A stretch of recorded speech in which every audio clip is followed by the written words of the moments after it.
The test is in 4 parts: Part 1, Part 2, Part 3, and Part 4. Now look at Part 1. Part 1. Part 1. You'll hear someone booking transport for a trip.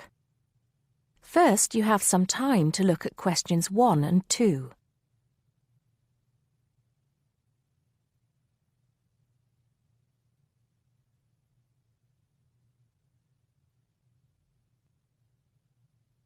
Now we shall begin.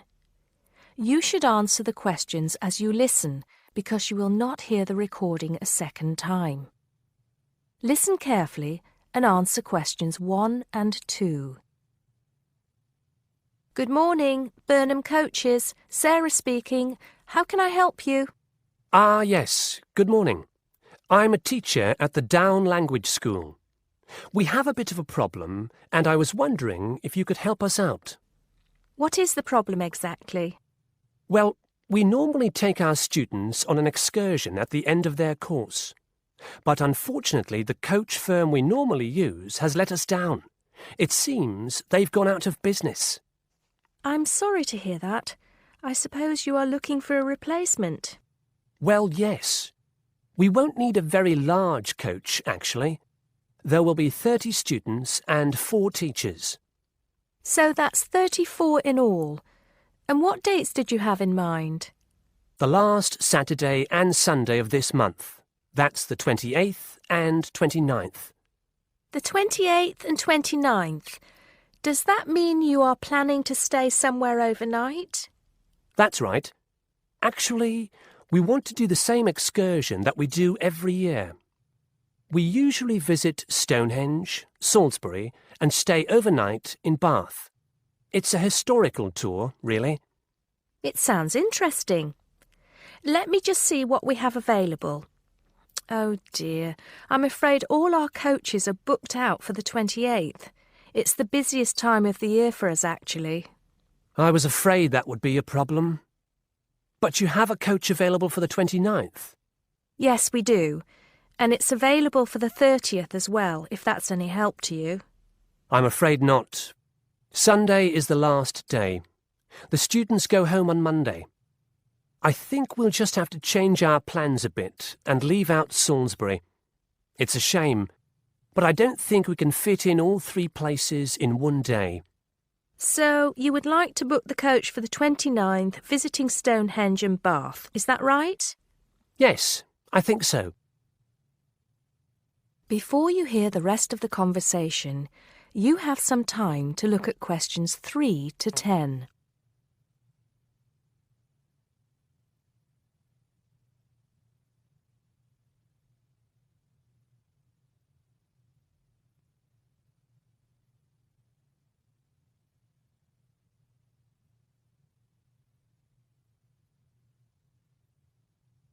Now listen and answer questions 3 to 10.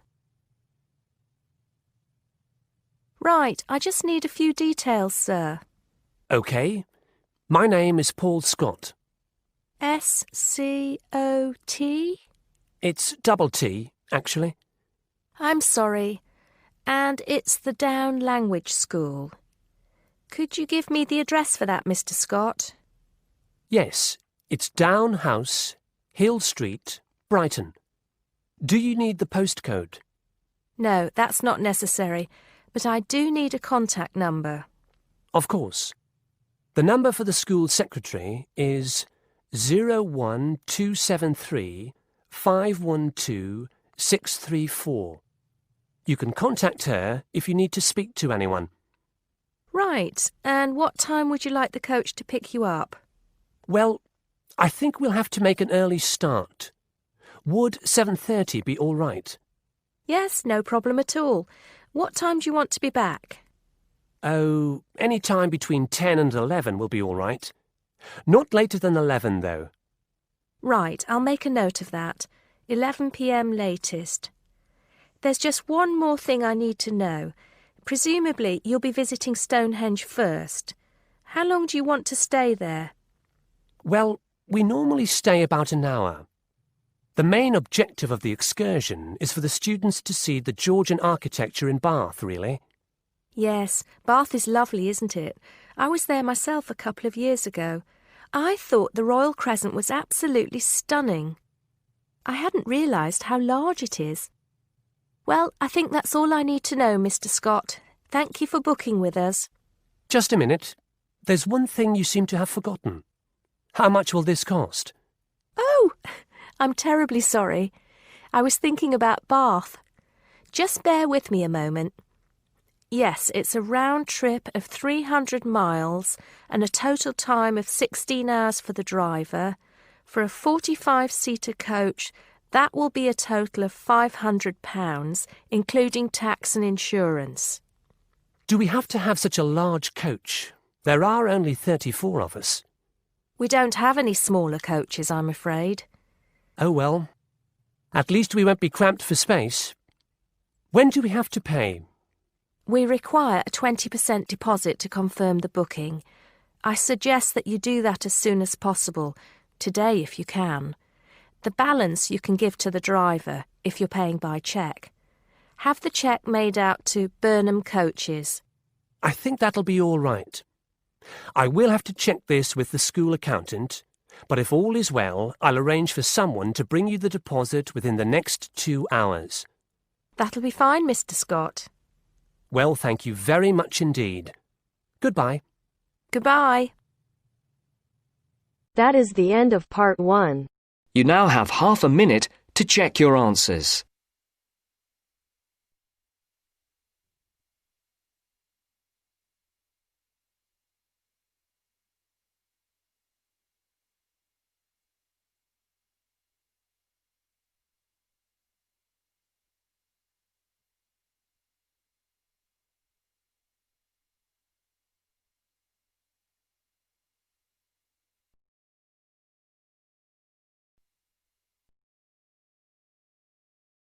Now turns to part 2.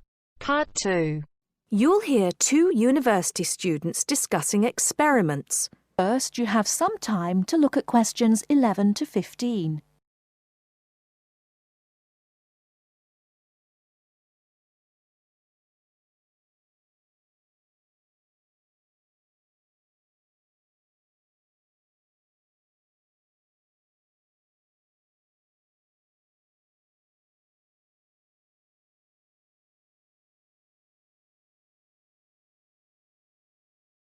Now, listen carefully and answer questions 11 to 15.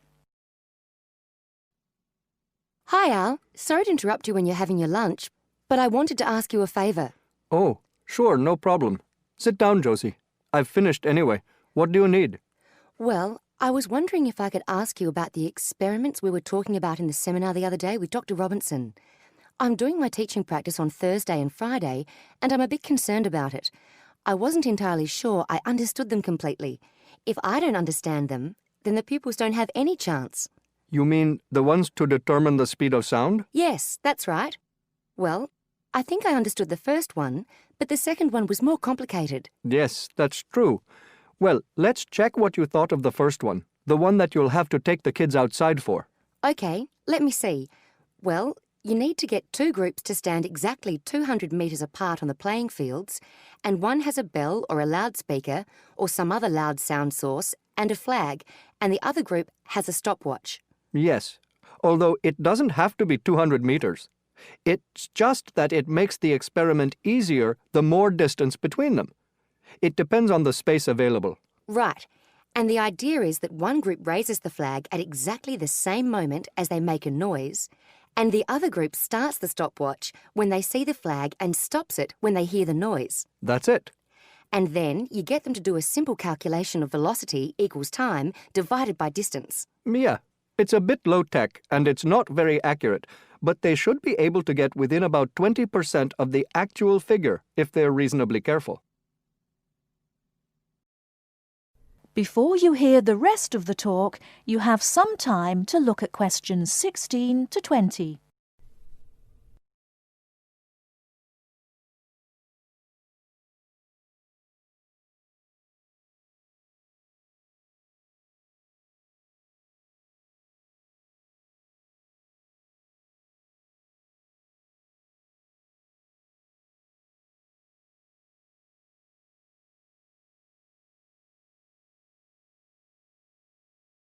Now listen and answer questions 16 to 20. OK, so I understand that. It's the other one, the one with the tube I was having a few problems with. Can you just talk me through that and tell me exactly what I have to explain to the pupils? Okay. Well, the thing to remember is that sound is a wave, and waves have both frequency and wavelength. You should start them off with exploring waves in water, and that'll introduce a few key concepts. Sound waves aren't exactly the same because they're compression waves, but it's more or less the same principle, at least for pupils at this level. I've got some ideas for that. So they understand wavelength and frequency, and then we move on to the experiment. For that we need, let me just have a look at my notes. A long tube, a tuning fork, and a large barrel of water. Now, what do they do with those? And what's the point of it? It's fairly simple, really. You just have to remember that velocity equals wavelength times frequency. Ah, yes, that's the key, isn't it? Yes, the tuning fork is manufactured to produce a sound of a given frequency. So that just leaves you one thing to measure. The pupils hit the tuning fork so that it makes a sound and hold it toward the end of the long open tube. That makes the air vibrate. They should slowly move the tube up and down. They'll find that in some positions it gets louder. That's because of resonance. What's that again? It's when there are a whole number of waves in the column of air in the tube. It makes it louder. They then measure the length of the column of air, and they can work out the wavelength from that. And that's more accurate than the other experiment? Well, it is if the pupils take an average using different tuning forks. It should be much more accurate. Thanks, Al. That's clear to me now. I can't think of any more problems. Just make sure that the pupils keep good records. You need to tell them how important that is. Any mistakes with the maths can be corrected later, but you don't want them to have to go back and get the data again. You probably wouldn't have time for that anyway. Good advice, yes.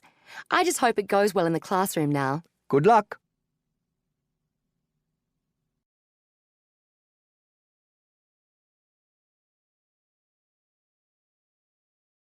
That is the end of part 2. You now have half a minute to check your answers.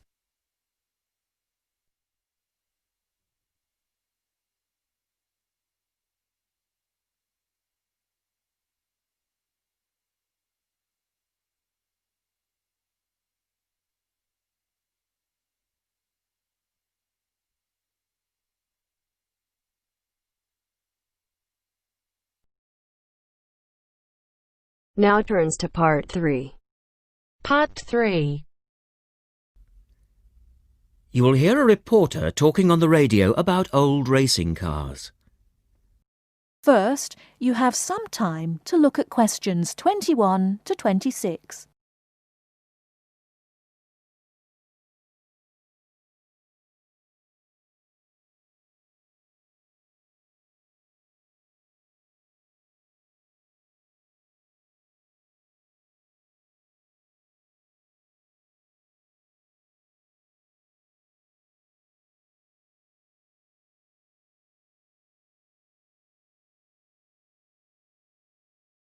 Now listen carefully and answer questions 21 to 26. The Goodwood Museum is currently celebrating some of the most extravagant types of car design in its Festival of Speed. Here's our reporter, Vincent Freed, who's on site to tell us about some of the cars on display. Well, here I am, standing in front of one of the most prestigious cars ever built, the Duesenberg. A fantastically expensive, luxurious car built in the early part of the 20th century and bearing all the glamorous qualities of the Jazz Age. How many were there? Well, only 473 Duesenberg J-types were ever built, and the model here is one of the rarest. Each had a short 125-inch chassis or framework, and the body was always in the form of an open two-seater. The technology behind the car's 6.9-litre engine was extraordinary. It featured capsules of mercury in the engines to absorb vibration and provide an incredibly smooth ride. In fact, these cars offered unparalleled performance. in an age when 160 kilometers per hour was considered very fast, the Duesenberg promised a top speed of 180 kilometers per hour and could do 140 kilometers per hour in second gear. Duesenberg, who designed the car, sold it as a frame and engine. This was typical of the age again, and many prestige manufacturers such as Rolls-Royce did exactly the same. Owners able to afford the hefty $9,000 price tag for the basic car would then commission a coachwork company to build a body tailored to their own individual requirements. The Duesenberg's great attraction for the driver was its instrument panel, which offered all the usual features but also several others, including a stopwatch. It was the Duesenberg's technology that lay behind its success as a racing car, and they dominated the American racing scene in the 1920s, winning the Indianapolis Grand Prix in 1924, 25 and 27. Before you hear the rest of the talk, you have some time to look at questions 27 to 30.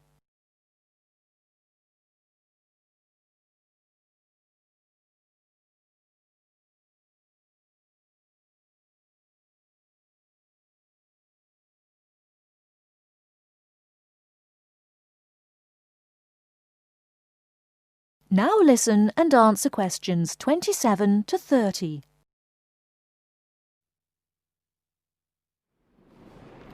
On to another celebrity, the 1922 Leia Helica.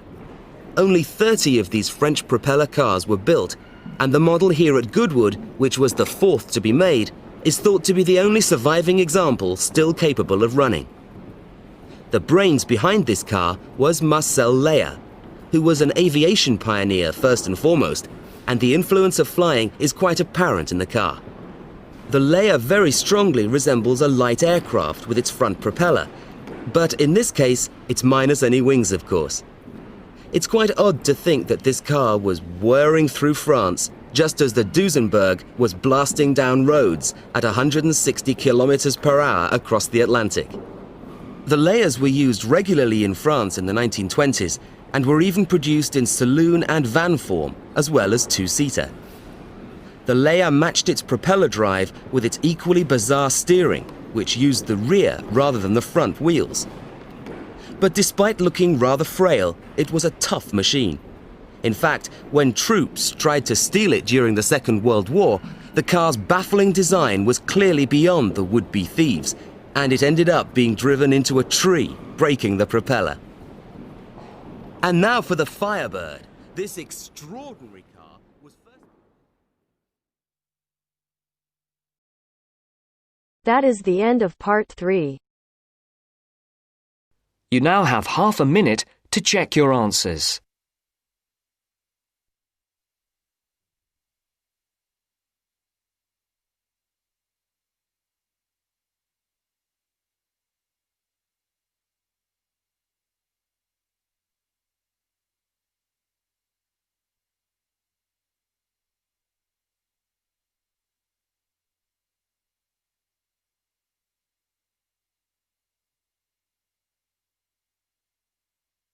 Now turns to part 4. Part 4. You will hear a postgraduate psychology student talking to other students about a job satisfaction study he has investigated. Before you listen, you have some time to look at questions 31 to 40.